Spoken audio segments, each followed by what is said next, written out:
Benar Tuhan, inilah ungkapan hati kami yang terdalam Tuhan, bahwa Engkau Allah yang layak kami sembah, dan setiap pujian yang kami naikkan ini semuanya berkenan bagi-Mu Tuhan.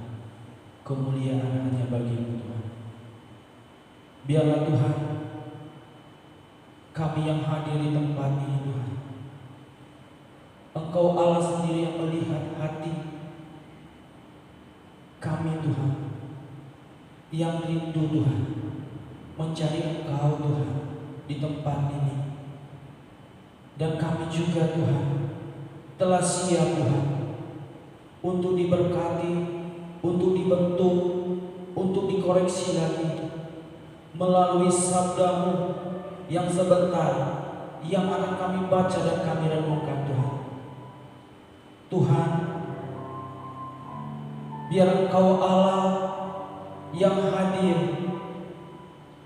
biar Engkau Tuhan sendiri yang bertata di hati kami, di pikiran kami, bahkan hadirat-Mu Tuhan memenuhi tempat ini Tuhan.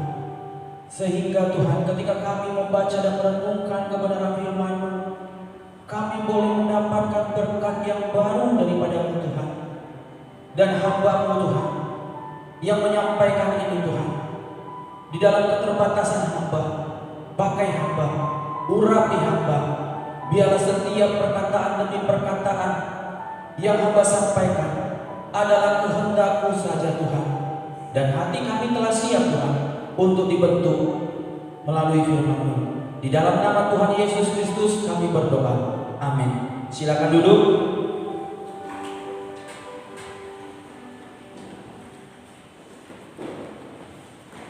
Shalom.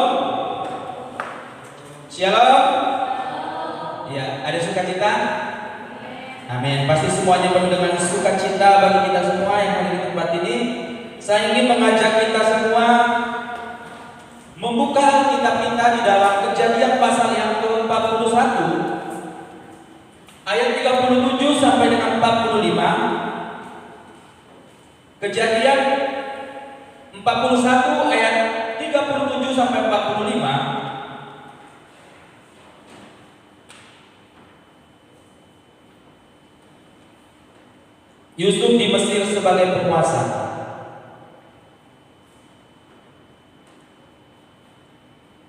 Kita akan membaca secara bergantian. Saya akan membaca ayat yang ganjil, teman-teman Bapak Ibu membaca ayat yang genap. Yusuf di Mesir sebagai penguasa. Usul itu dipandang baik oleh Firaun dan oleh semua pegawainya. Lalu berkata kepada para pegawainya, mungkinkah kita mendapatkan orang seperti ini? Orang penuh dengan roh. Kata Firaun kepada Yusuf, oleh karena Allah telah memberitahukan semuanya ini kepadaku, tidaklah ada orang yang demikian berakal budi dan bijaksana seperti engkau.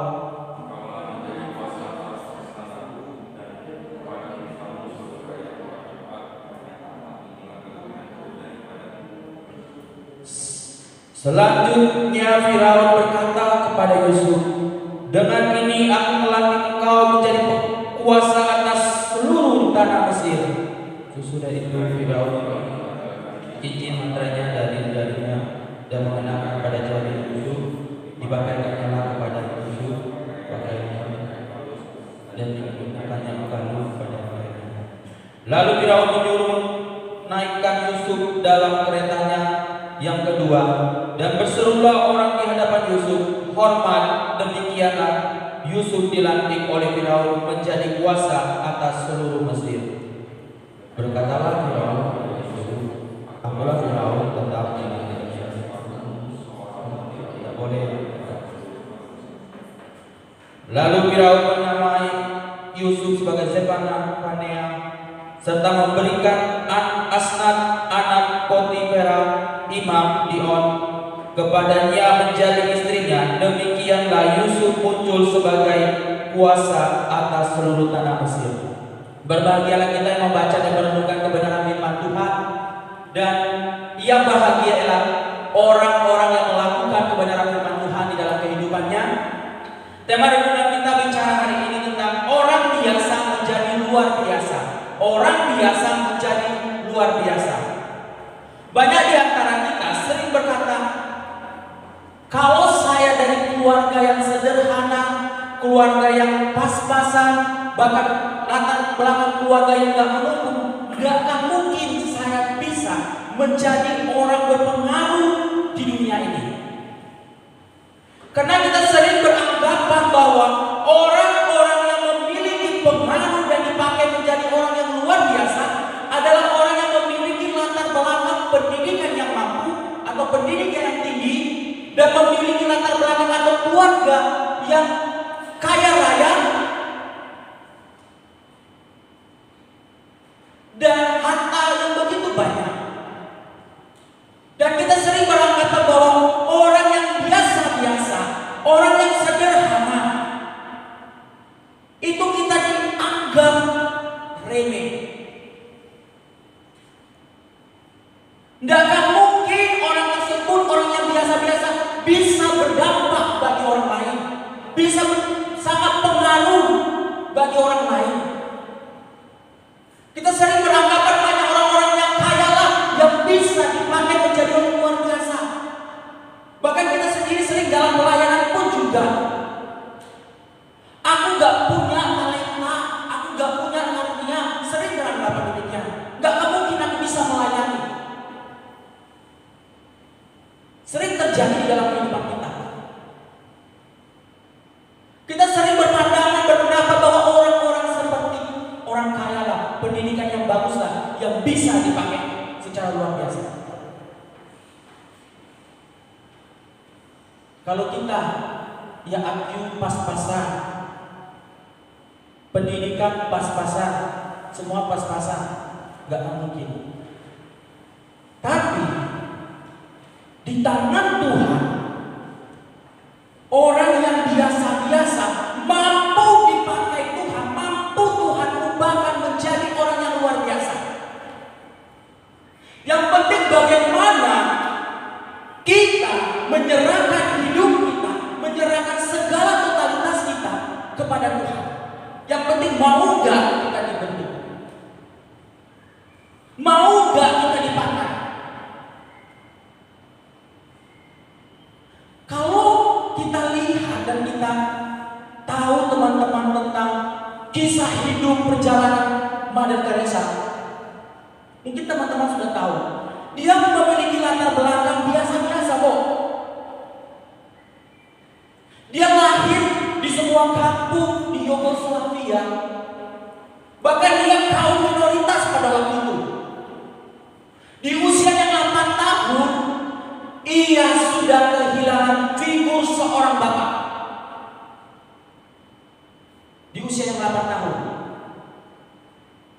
Dan ayahnya meninggalkan finansial yang kurang bagi istrinya dan anak-anaknya. Tapi ibu Mother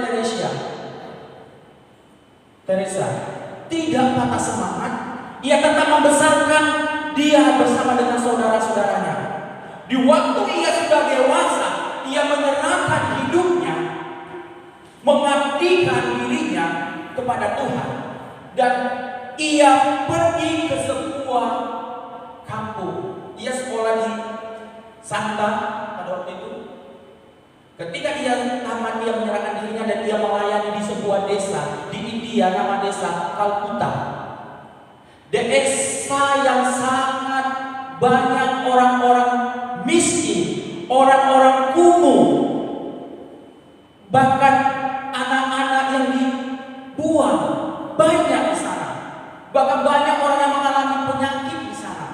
Tapi waktu dia menyerahkan hidupnya sepenuhnya, ia melayani desa tersebut bagi kaum papa. Kita kenal saat ini seorang wanita, tokoh nasional, tokoh internasional, Mother Teresa. Orang yang biasa-biasa, orang yang sederhana, tapi dipakai Tuhan menjadi luar biasa. Kita pun bisa. Mungkin teman-teman juga tahu kisah penemu lampu hijau Thomas Alva Edison. Ia lahir di sebuah desa Amerika. Ia tidak memiliki kepintaran seperti teman-teman atau seperti anak-anak biasanya. Ia di sekolah mendapatkan nilai yang sangat jelek dan mengecewakan. Bahkan gurunya selalu memandang anak ini bodoh. Dan semua guru didik pada waktu mengangkat tangan untuk mendidik Thomas Alva Edison. Karena anak ini sangat bodoh. Sehingga pihak sekolah menulis surat pemecatan. Dia katakan kepada Thomas, "Nah, ini kasih tahu sama ibumu, berikan kepada ibumu, jangan kau baca dan jangan kau buka. Kasihkan saja pada ibumu." Si Thomas kecil sangat bahagia karena mendapatkan surat. Dia tidak tahu isinya. Tapi ketika sampai di rumah, ibunya membuka surat itu, mencucurkan air mata karena membacanya. Tapi anak ini, Thomas Alva Edison ini penasaran, "Ibu, apa isinya?" Ibunya menangis mencucurkan. "Nah, kamu terlalu jenius, kamu terlalu pintar, sehingga pihak sekolah tidak mampu untuk mendidikmu. Sehingga ibulah yang akan menjadi gurumu dan mendidik engkau." Di usia yang ke-12 tahun, Thomas Alva Edison sudah mempunyai laboratorium sendiri. Dengan semangat dia semakin semangat untuk belajar, mengasah kemampuannya. Di tahun 1879, pertama kali Thomas Alva Edison menemukan lampu hijau. Dan di tahun 1882, 1 kilometer di rumahnya terpasanglah semua lampu dan tidak menjadi gelap tempatnya. Dan sampai saat ini kita rasakan di malam hari kita bisa berjalan dengan terang. Siapakah Thomas? Orang biasa, orang yang dianggap remeh, orang yang bodoh. Tapi di tangan Tuhan mampu Tuhan ubahkan. Ketika dia baca, waktu ibunya sudah meninggal, dia baca surat itu, dia pun mencucurkan air mata. Karena dia tahu bahwa surat itu, anak ibu adalah anak yang sangat bodoh, dan sehingga kami memecahkan itu. Dia sangat sedih, tapi dia tidak patah semangat pada waktu itu. Jadi teman-teman dalam hidup ini, kita walaupun biasa, tapi kalau teman-teman Bapak Ibu mau menyerahkan hidupnya sepenuhnya kepada Tuhan, maka Tuhan pakai kita menjadi luar biasa.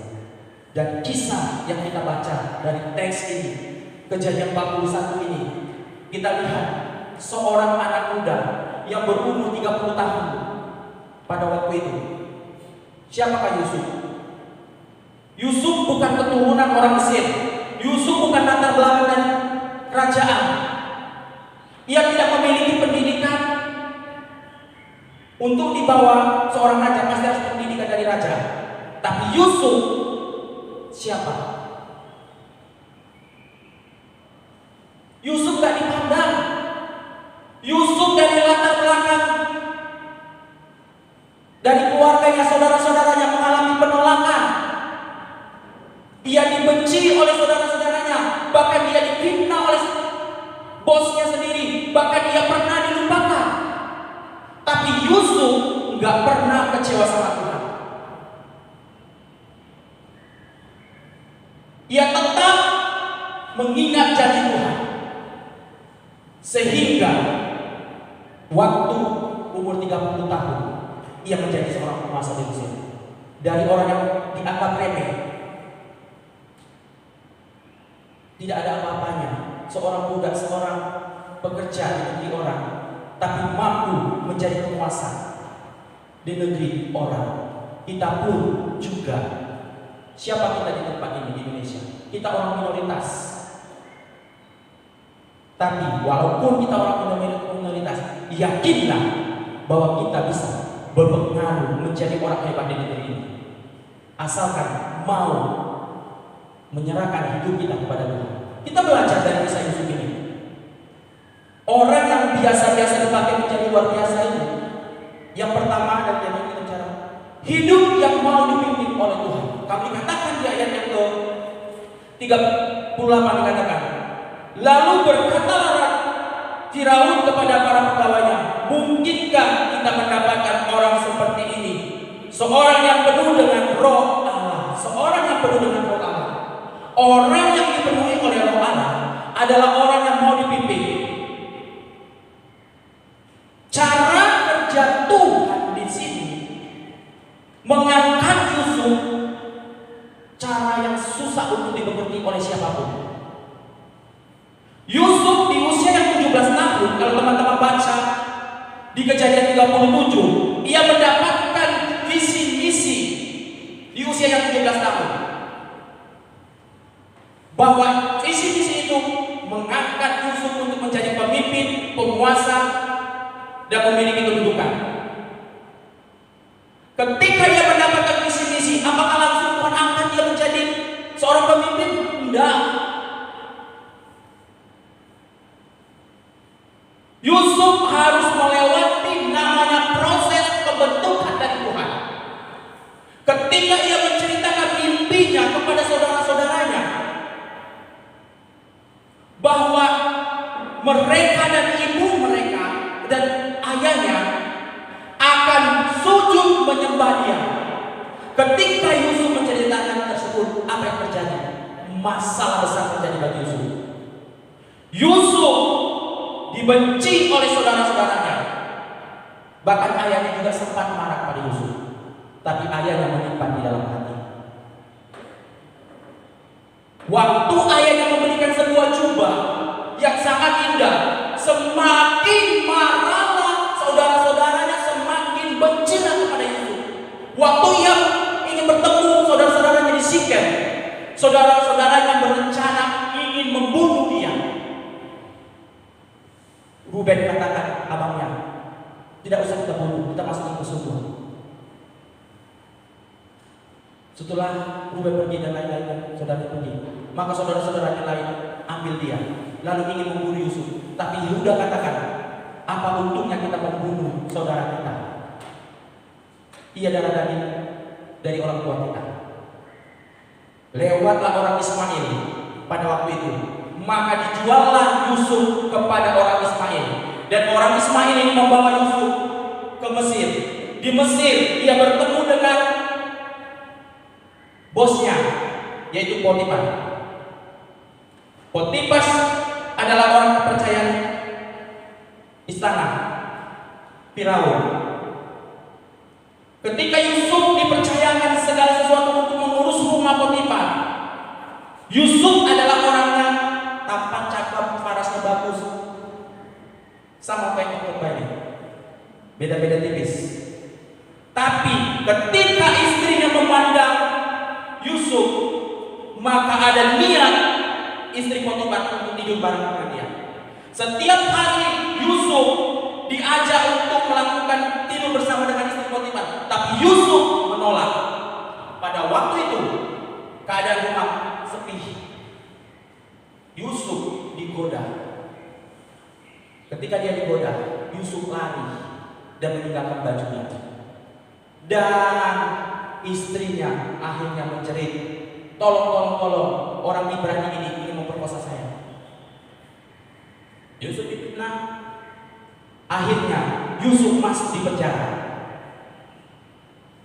Di dalam penjara dia ketemu dengan juru minum. Juru minum tersebut diselamatkan nyawanya oleh Yusuf. Tapi apa yang terjadi? Bertahun-tahun Yusuf dilupakan. Akhirnya waktu di usia ke-30, maka Tuhan angkat. Dari umur 17 tahun sampai umur 30, berapa tahun?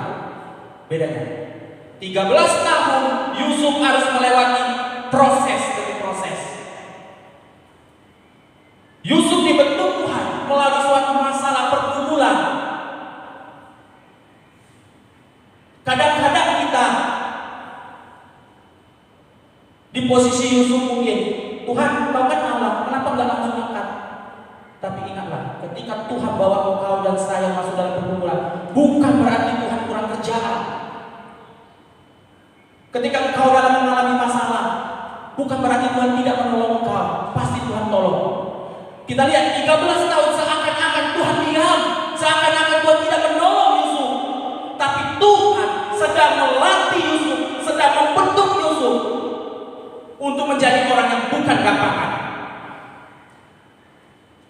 Orang yang hebat, orang yang luar biasa, bukan terbentuk dari zona nyaman, tapi ia harus melewati namanya proses pembentukan Tuhan. Ketika di proses Tuhan memang sakit, memang tidak enak, tapi hasil daripada tersebut menjadi orang luar biasa.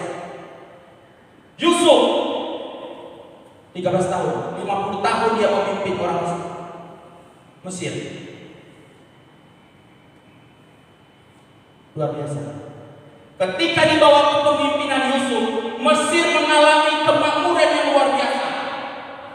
Di bawah pemimpinan. Coba kalau dia tidak mau ikut proses Tuhan, bisa jadi nggak lebih kuat ya? Nggak mungkin. Banyak orang ketika dibentuk Tuhan, apa yang terjadi dalam hidup kita?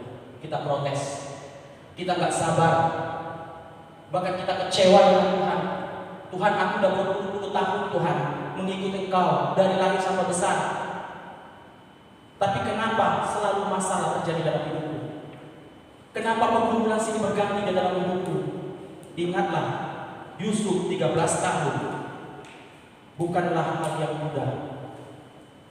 Bukanlah masalah 1 tahun, 2 tahun dialaminya, 13 tahun. Mungkin teman-teman di tempat ini mungkin lebih daripada Yusuf.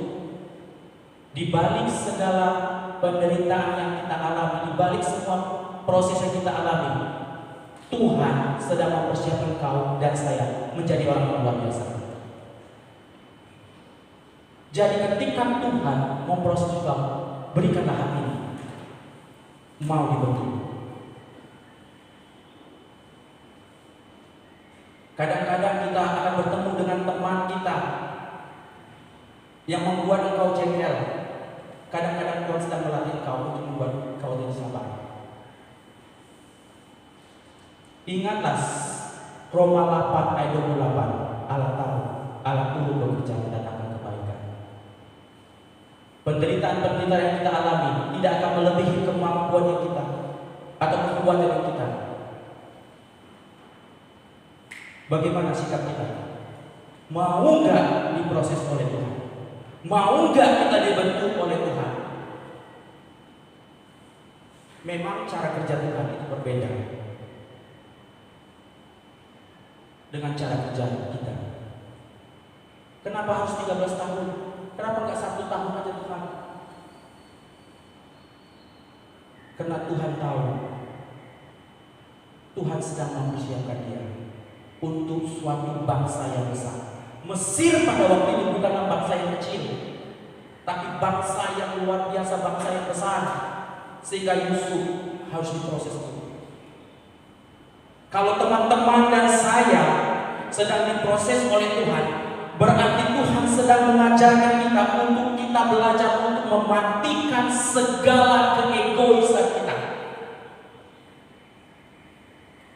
Tuhan sedang mengajar kita untuk kita memusatkan perhatian kita kepada Dia.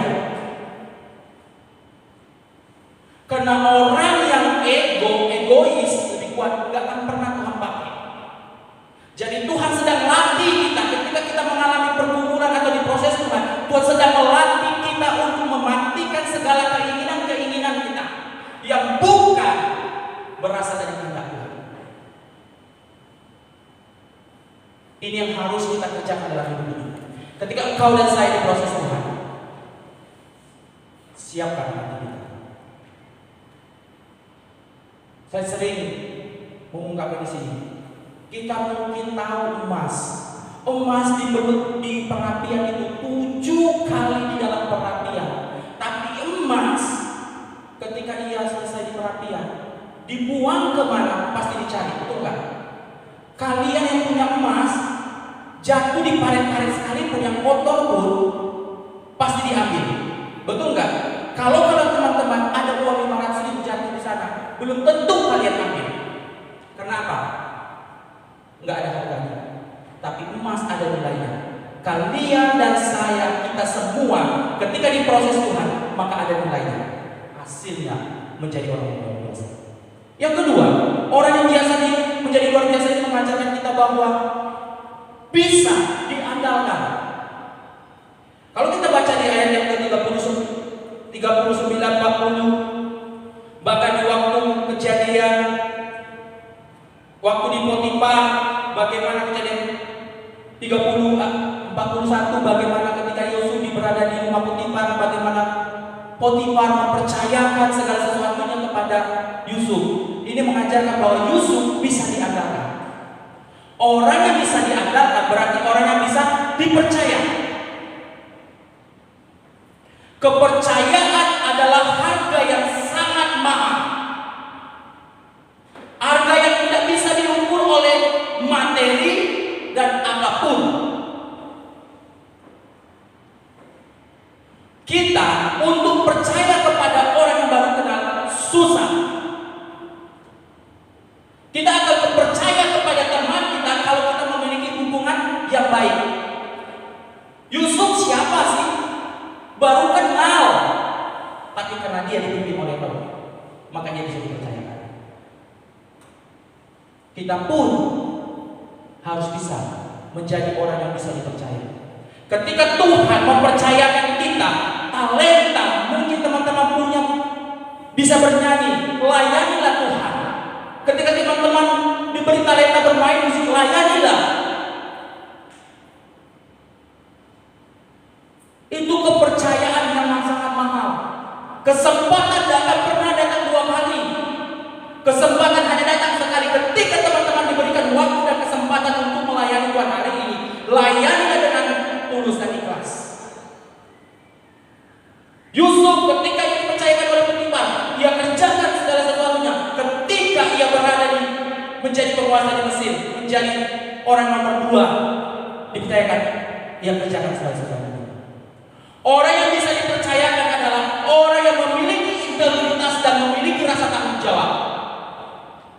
Jadi ketika teman-teman dipercayakan di pekerjaan, kerjakanlah dengan sebaik mungkin. Miliki rasa tanggung jawab. Integritas bicara tentang kejujuran. Yusuf bukan orang yang neko-neko pada waktu itu. Ketika orang dia percayakan, dia tidak bermain-main. Ini yang harus kita ada dalam diri kita. Kepercayaan itu sangat mahal. Yusuf bisa dipercaya. Kita pun juga. Jangan kita hanya menuntut untuk menjadi orang yang hebat dulu. Kalau kita tidak setia dalam perkara kecil. Kalau kita setia dalam perkara kecil, maka Tuhan pun akan mempercayakan kita perkara-perkara yang hebat kok. Yusuf siapa? Dari muda kok, dari pembantu kok. Ia kerjakan. Kita di sekolah sebagai pelajar kerjakan segala tugasnya. Di kantor bekerjalah ketika kamu dipercayakan. Jangan menjadi orang yang malas. Orang yang luar biasa adalah orang yang mau dipimpin. Orang yang luar biasa adalah orang yang bisa dipercaya. Yang ketiga, harus memiliki namanya komitmen.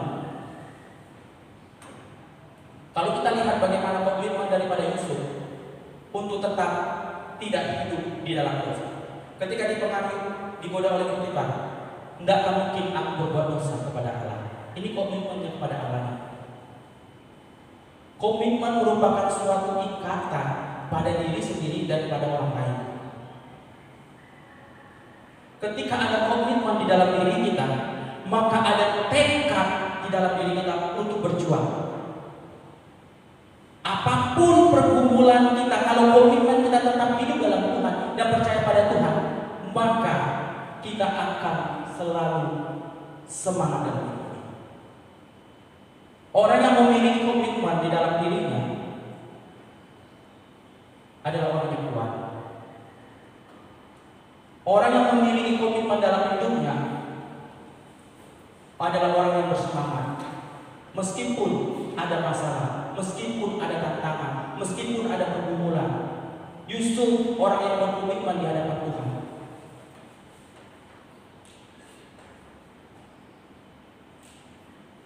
Jadi, komitmen itu harus ada di dalam diri kita.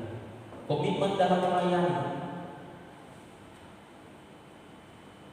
itu yang terpenting. Yang terakhir, bagaimana kita menjadi orang yang saya mengajarkan kita untuk memiliki gaya hidup yang benar. Yusuf memiliki gaya hidup yang benar di hadapan, baik di hadapan Tuhan, baik di hadapan sesamanya. Kamu akan dipakai Tuhan dengan dahsyat, dengan luar biasa. Walaupun kita biasa-biasa, walaupun kita dari latar belakang yang cukupan, tapi kalau kita memiliki gaya hidup yang benar dalam diri kita, maka Tuhan akan pun pakai kita menjadi luar biasa. Yusuf dengan gaya hidup benar kekudusan. Yusuf dengan gaya hidup yang rajin, bersemangat. Teman-teman di tempat ini, bagaimana? Disuruh sedikit pelayanan, udah? Aduh, tunggu dulu. Sibuk ini dan sibuk itu, enggak jadi alasan. Yusuf bukan orang yang pemalas. Ketika dia dipercayakan menjadi seorang kepercayaan, menjadi penguasa di Mesir, apakah Yusuf menjadi orang malas yang mengatur-ngatur? Enggak juga. Ia tetap bekerja pada waktu itu. Ia tetap mengawasi segala kegiatan daripada kerja daripada pegawai-pegawainya. Dan dalam hidup ini, kalau kita mau dipakai Tuhan menjadi orang yang luar biasa, siap dan mau dipimpin, dan berikanlah hatimu kepada Tuhan. Yang kedua, jika kita mau dipakai Tuhan menjadi luar biasa, harus bisa menjadi orang yang dipercaya dan diandalkan, dan juga harus memiliki komitmen dan memiliki gaya hidup yang benar. Amin. Bagi Tuhan. Mari kita berdoa. Terpujilah Engkau Tuhan yang menjadikan langit dan bumi. Terima kasih Tuhan untuk kebenaran firman-Mu yang mengajarkan kami Tuhan untuk kami selalu mempercayakan segala sesuatunya kepada Tuhan. Sekalipun Engkau membawa kami masuk dalam pergumulan, masuk dalam pembentukan, kami mau Tuhan untuk taat dan setia menjalankan segala sesuatu yang Tuhan percayakan bagi kami. Ajar kami Tuhan untuk hidup benar di hadapan Tuhan, bukan saja di hadapan-Mu, tapi di sesama kami juga Tuhan. Biarlah Tuhan Engkau memberkati setiap kami yang hadir di tempat ini.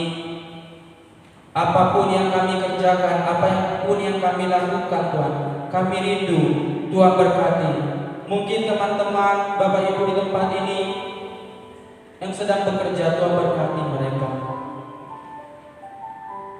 Mungkin teman-teman di tempat ini yang sedang studi, biar Engkau juga Tuhan memberkati studi mereka. Berikan semangat di dalam mereka untuk menjalankan setiap tanggung jawab yang diberikan oleh guru mereka, bahkan dosen mereka Tuhan. Kau berkatilah Tuhan kami semua di tempat ini. Biarlah Tuhan firman-Mu yang sudah selesai hamba sampaikan itu selalu berbicara bagi kami pribadi lepas pribadi. Di dalam nama Tuhan Yesus Kristus kami berdoa. Amin.